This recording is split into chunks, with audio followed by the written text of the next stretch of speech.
Okay, so Sensex at 80,000. Stay ahead of others and act now. आपको करना क्या है? 80,000 सेंसेक्स पहुंच चुका है और आपको करना क्या चाहिए, हम आज के वीडियो में वही एग्जैक्टली बात करने वाले हैं.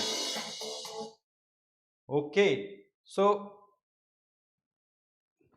Sensex at 80,000. Are you supposed to be staying invested? Are you supposed to book profits? Are you supposed to add more? Or are you supposed to simply wait before the market crashes and then add some more money? Or simply if you've not invested, just wait and wait. So हम आज के session में ये बात करने वाले हैं कि जब सेंसेक्स 80,000 में पहुंच चुका है, एक माइलस्टोन है. Probably next would be 90, next would be 1 lakh, next would be 2 lakhs, next could be 5 lakhs as well. But in the present times, if we talk about Sensex at 80,000, we saw December 2023 में Sensex was approximately at 70,000. I remember very clearly जब हम बात कर रहे थे Sensex की,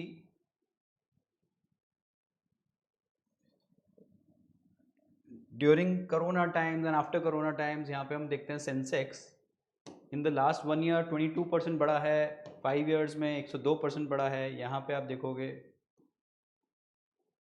27,500 था. Who would have imagined that 27,500 से 80,000 पहुंच जाएगा in just a span of approximately 4 years. So 2020 से लेके 2024 की जर्नी एक तरीके से it reminds us of the 2003 to 2007 era. So आप यहाँ पे देखोगे 2003 में approximately Sensex was approximately 3-3,500 and it peaked out in 2007 to 14,000 and 2008 it peaked out to almost 20,000. So almost a run up of 5 to 6 times in a quick span of 4.5 years. मतलब 4-4.5 साल में Sensex ने 6 गुना return दे दिया था. और 4 गुना तो सब लोगों ने बना दिया था, because obviously you can not time it. But at the same time there was one thing which is of notice कि यहाँ पे 2003 में 3-3,500 का था 4,000, और 1994 में भी अगर आप देखोगे ये उसी लेवल पे था, अप्रॉक्सीमेटली सेम लेवल.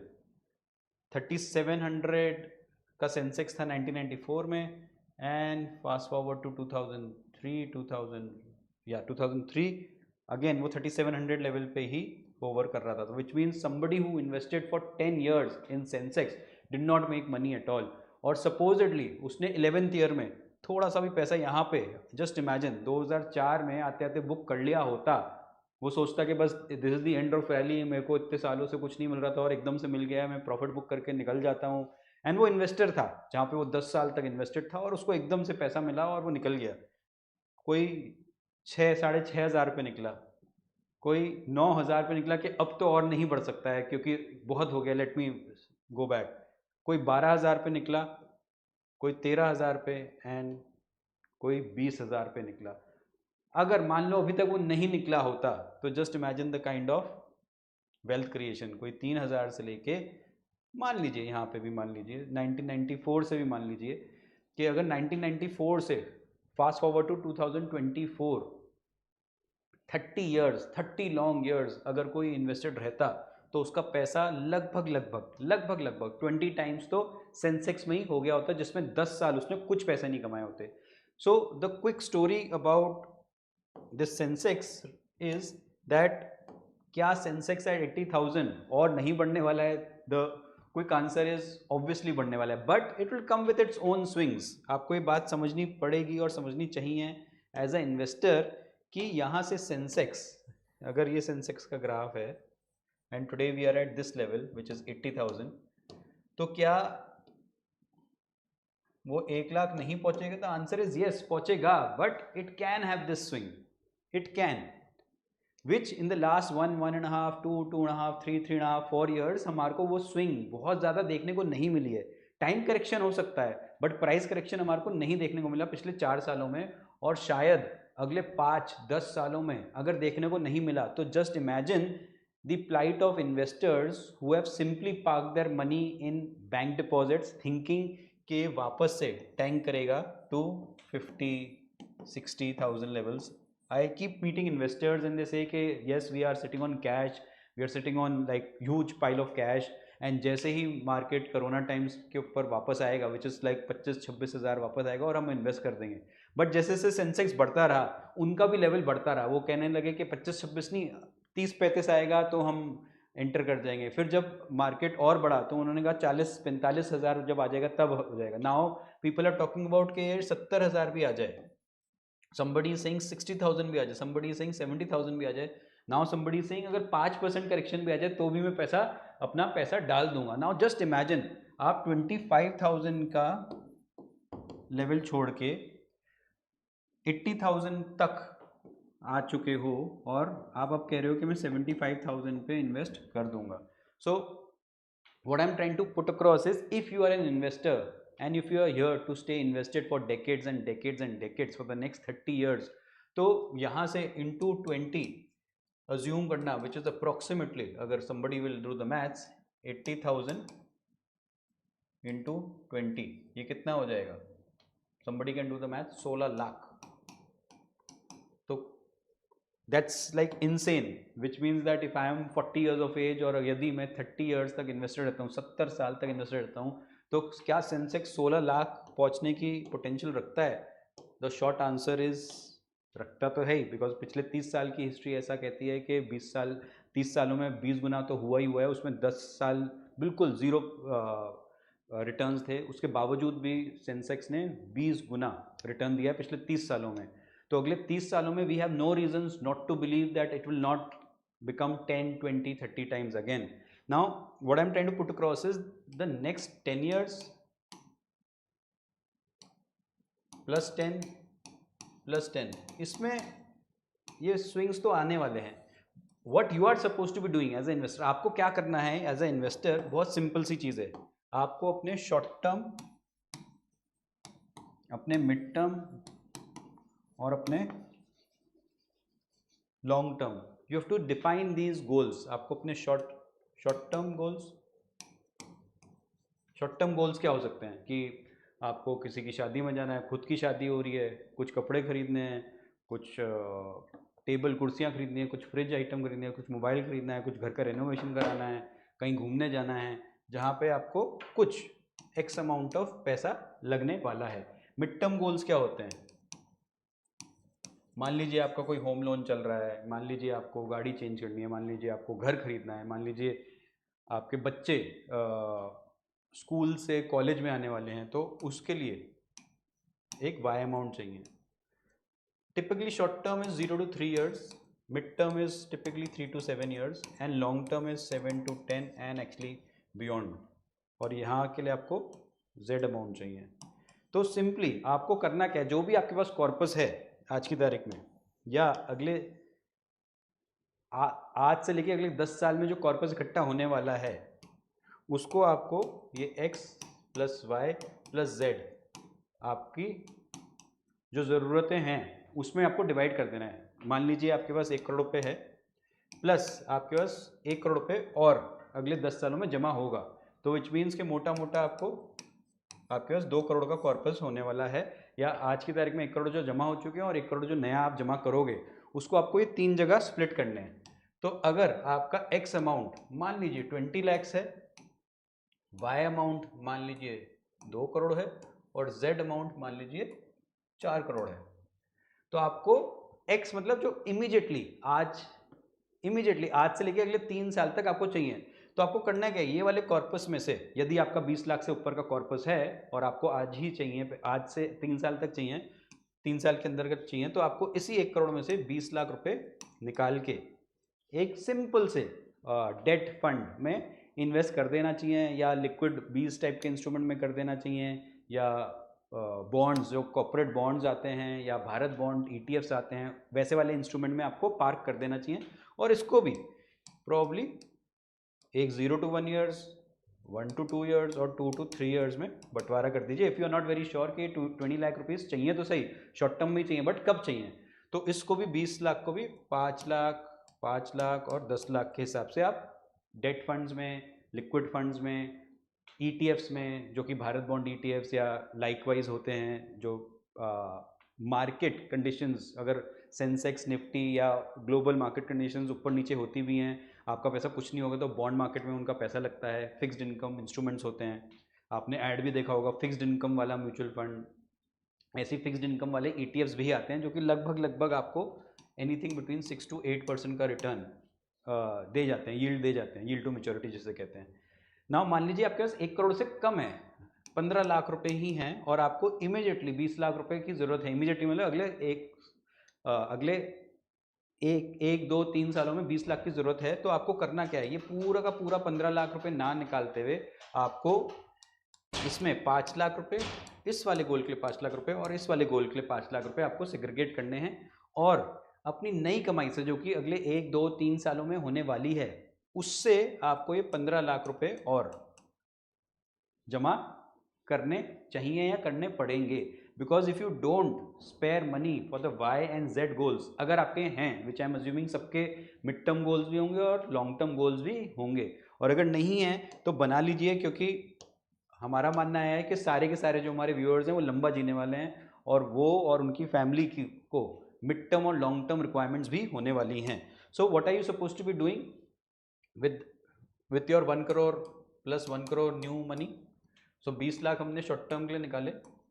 अब आपको मैथमेटिक्स करनी पड़ेगी, थोड़ी सी मैथमेटिक्स क्या करनी पड़ेगी इस कि मेरे को अपने एज पर दिस एग्जाम्पल मुझे शॉर्ट टर्म के लिए 2 करोड़ और 4 करोड़ रुपए लॉन्ग टर्म के लिए चाहिए थे, और मेरे पास टोटल कॉर्पस अभी कितना बचा है, 80 लाख यहाँ से बचा है और 1 करोड़ रुपए यहाँ से मेरे को in next 10 years, which means on an average मैं 10-10 लाख रुपए डालने वाला हूँ। सो आपको करना क्या है, ये 80 लाख रुपए को आपको वापस से mid term and long term में डिवाइड कर देना। Now you have to think mid term की कब ज़रूरत है आपके, अगर बच्चों की पढ़ाई 12वीं से लेके ग्रेजुएट होने वाले हैं अगले 6 साल में, आपके घर में कोई शादी होने वाली है, आपके घर में कोई घर खरीदने वाले हैं या गाड़ी खरीदने वाले हैं, जिसकी वजह से आपको से 30 लाख रुपीज़ की ज़रूरत पड़ेगी, आपको से 50 लाख की ज़रूरत पड़ेगी, आपको ऐसे करके किसी में 1 करोड़ की ज़रूरत पड़ेगी। तो आपको मैथमेटिक्स करनी पड़ेगी, जिसके लिए कैलकुलेटर्स इंटरनेट पे नॉर्मली अवेलेबल रहते हैं। आपको सिंपली करना क्या है इसकी, if you want I will quickly show you here simple calculations like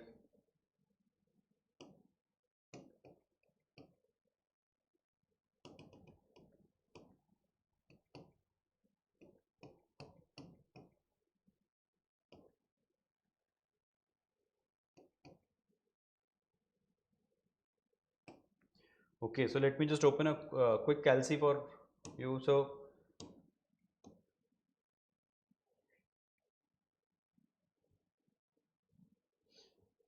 So before by the time this opens, so simply हम लोग करना क्या चाह रहे हैं, इसके जो 80 लाख रुपए हमारे बचे हैं 1 करोड़ के कॉर्पस में, उसको हम डिवाइड करना चाह रहे हैं 3 भाग में।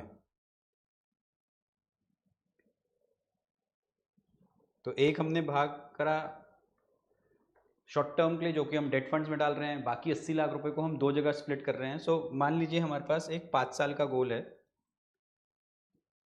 और उसमें हम 40 लाख रुपए डालते हैं, लगभग जस्ट एग्जाम्पल के तौर पे अगर हम 40 लाख रुपए डालते हैं और हमारी ये उम्मीद है कि वो वाला पैसा अगले 5 सालों में, मेरी 5 साल की रिक्वायरमेंट थी और वो मोटा हैविंग सेड दैट कि मार्केट्स ऑल टाइम हाई पे हैं, बट एक स्टेबल गवर्नमेंट है, interest rates probably all time high हैं, जो कि अगले आधे से 1 क्वार्टर में या 1 से 2 क्वार्टर में, मैक्सिमम 2 से 3 क्वार्टर में घटने वाली हैं, और अगले 1 साल में तो पक्की बात इंटरेस्ट रेट्स मोस्ट प्रोबेबली जो कमेंट्री आ रही है फेड रिजर्व से या इंडियन RBI गवर्नमेंट से भी कि इंटरेस्ट रेट्स इवेंचुअली नीचे गिराए जाएंगे। तो जब भी इंटरेस्ट रेट नीचे गिरते हैं कंज्यूमर सेंटिमेंट्स बढ़ता है, तो स्पेंडिंग बढ़ती है, तो लोन्स लेने की एबिलिटी बढ़ती है, लोन लेने की एबिलिटी बढ़ती है, तो प्रॉफिट्स भी कंपनीज के बढ़ते हैं। तो उस लॉजिक से यदि आप 15% भी एक्सपेक्ट करते हो अपने उसमें, so this is the wrong fallacy, this one. So आपने 40 लाख रुपए 5 साल के लिए डाले और 15% का रिटर्न आप एक्सपेक्ट करते हो, तो आपके लगभग ये पैसा डबल हो जाता है 5 सालों में 15% के हिसाब से।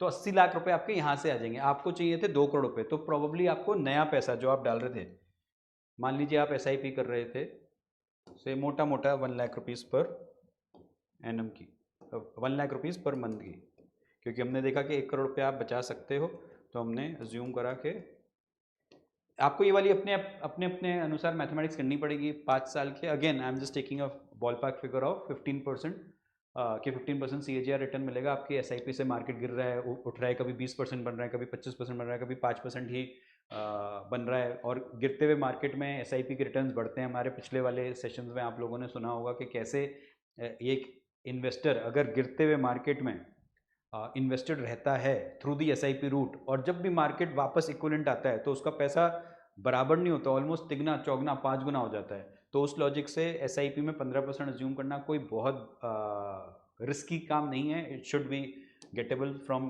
These levels also for the next 5 years. So 1 lakh रुपये पर एनम आप पर मंथ डालते हो, 12 लाख रुपये साल के, 60 लाख रुपये 5 साल में, वो लगभग 87 लैक्स बन जाते हैं। यही अगर आप से 20% एक्सपेक्ट करते हो तो आपका लगभग 1 करोड़ रुपए ये पैसा बन जाता है। तो कहीं ना कहीं आपकी वो जो 40 लाख रुपए लमसम आपने जो डाला, प्लस आपने 1-1 लाख रुपए महीने क्या डाला, तो उससे आपकी मिड टर्म गोल्स जो कि 3 से 7 साल के बीच में आने थे वो पूरे हो जाए चाहिए। अब यही अगर हम बात करें, मैं 1 लाख रुपए पर मंथ के अलावा मेरे को लॉन्ग टर्म गोल्स बनाने हैं जो कि मेरे 10 साल के हैं, और मैंने लगभग वापस से 15% एक्सपेक्ट कर लिया, तो मेरे को लगभग 2.6 करोड़ यहाँ से मिल जाएंगे। अगर मैं यहाँ पे 80,000 भी डाल देता हूँ, क्योंकि मैंने पहले अपने मिड टर्म गोल्स के लिए ज़्यादा पैसे डाल दिए थे, तो मेरे को कम अगर करना चाहूँ तो तब भी मोटा मोटा मेरे को 2 करोड़ रुपये यहाँ से मिल जाने चाहिए 10 सालों में। और यही 40 लाख रुपए जो मेरे और बचे थे, उसको अगर मैं 10 साल तक डालता हूँ तो लगभग 1.6 CR मेरे को यहाँ से भी मिल जाएंगे। 2 करोड़ यहाँ से, 1.6 करोड़ यहाँ पे, तो लगभग इफ़ यू सी 15% के हिसाब से भी अगर अपना CAGR रिटर्न आप एक्सपेक्ट करते हो अगले 5, 10, 15 सालों में, तो कहीं ना कहीं आपका इस फॉर्मूले से जो हम बताने की कोशिश कर रहे थे कि इसको आपने 40 लाख और 40 लाख स्प्लिट करा, या 50-30 में भी स्प्लिट करा, आपने ये वाला करा, तो आपके ये वाली रिक्वायरमेंट पूरी हो जानी चाहिए।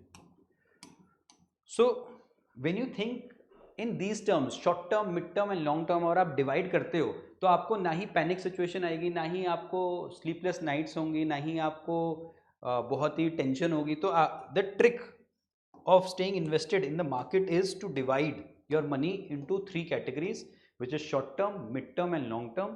Do the calculation and then probably अगर you are still worried, आपको सिंपली करना क्या है, आपको अपने एलोकेशन देखना है। यार मेरे पास large cap, mid cap, small cap में, चाहे वो स्टॉक्स लेवल पे हो, चाहे वो म्यूचुअल फंड्स के लेवल पे हो, या कोई भी मैनेज्ड फंड्स हो सकते हैं, ETFs हो सकता है, इंडेक्स फंड्स हो सकते हैं, PMS पोर्टफोलियो मैनेजमेंट सर्विस होते हैं, ऑल्टरनेट इन्वेस्टमेंट फंड्स हो सकते हैं। तो हमारा मानना क्या है, जैसे ही कोई मैनेज फंड्स होते हैं, so fund managers do take good care of your money, but please understand if you are invested 100% in small cap, तो fund manager is mandated to invest और always stay invested in a small cap oriented scheme, irrespective of उसको लगता है कि valuations high हैं या लो हैं, वो हमेशा पैसा स्मॉल कैप में ही बनाए रखेगा। तो ऐसे वाले सिनेरियो में flexi cap is a good category, जहाँ पे अगर फंड मैनेजर को स्मॉल कैप में वैल्यूएशंस हाई लग रहे हैं तो वो अपना एलोकेशन लार्ज कैप की तरफ स्क्यूड कर सकता है।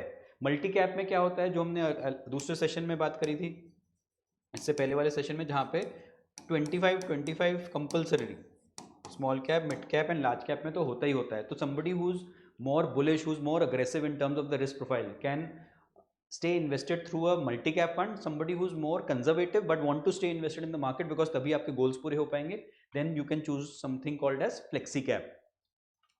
Other than that, after defining your short term, mid term, long term goals, what are you supposed to be doing? आपको अपनी risk profile check करनी है, एसेट एलोकेशन की हम बात कर चुके हैं, आपको एसेट एलोकेशन चेक करना है। एसेट एलोकेशन क्या होता है, वही अपने short term, mid term, long term goals को ध्यान में रखते हुए, मार्केट कंडीशंस को ध्यान में रखते हुए, आपको debt is to equity, within equity, large cap, mid cap, small cap, चाहे वो डायरेक्ट स्टॉक्स के रूप में हो, चाहे वो म्यूचुअल फंड्स के रूप में हो, चाहे model funds, PMS, ETFs, AIFs, कोई सा भी हो, आपको एसेट एलोकेशन ध्यान में रखनी है। And then a little bit about your personal choice, आप पर्सनली क्या चाहते हो अपने पैसों से। अगर आप चाहते हो कि मेरे को मतलब जस्ट 8 से 10% ही रिटर्न मिले, then maybe rather than going too much into equity, there is something called as balanced or hybrid schemes within the mutual fund domain. So आप balance schemes में डाल सकते हो। balance scheme में भी there are conservative schemes, there are moderate schemes and there are aggressive schemes. तो depending आप 8 से 10% चाहते हो तो प्रॉब्ली कंजर्वेटिव फंड में आप डाल सकते हो पैसा, कंजर्वेटिव बैलेंस में। मिड मॉडरेट रिटर्न्स जैसे कि 10 से 12% चाहते हैं तो मॉडरेट बैलेंस फंड्स में डाल सकते हैं। अगर आप 12 से 14% का रिटर्न चाहते हैं तो प्रॉब्ली अग्रेसिव बैलेंस्ड फंड्स में डाल सकते हैं। सो हाइब्रिड फंड्स भी कहलाते हैं, बैलेंस एडवांटेज फंड्स भी कहलाते हैं, इक्विटी सेविंग्स फंड्स भी कहलाते हैं। So these are the categories within the mutual fund space. In the stock domain, probably yes, as a trader or even as an investor, you need to do some churning, you need to do some rebalancing depending again on these criterias of your risk profile, your asset allocations, your personal choice, आप चाह क्या रहे हो अपने पैसों से, कितना compound चाह रहे थे। अगर आपका गोल मीट हो चुका है तो probably it's time to withdraw. अगर आपका गोल पूरा नहीं हुआ है, it's probably time to simply stay invested for the next 5-10 years. मान लो मेरे पास 1 करोड़ रुपए हैं और मैं चाह रहा था कि वो 5 करोड़ हो जाएं, वो और आज की तारीख में वो 2 करोड़ ही पहुंचे हैं। मैंने 1 करोड़ रुपए डाले थे कोरोना टाइम में और वो 2 करोड़ रुपए हो गए हैं, बट मेरा एम है 5 करोड़ का और मेरे पास टाइम है 2030 तक। तो simply I need to stay invested. हाँ, बीच में आपको थोड़ी बहुत what we call as restructuring and rebalancing करने की जरूरत पड़ेगी। And probably I think this is a very good time when Sensex at 80,000, we are seeing the levels to touch 80,000, so this is a very very good time to do that. So आज के लिए we just want to touch base on quickly on this, so just closing this session with this video once again. So Sensex at 80,000, stay ahead of others and act now. और जानकारी के लिए आप दिए गए नंबर्स पे संपर्क कर सकते हैं, and you can book Calendly call with us and will be happy to discuss on a 1-to-1 basis what's the way forward. So thank you so much, till then, thank you.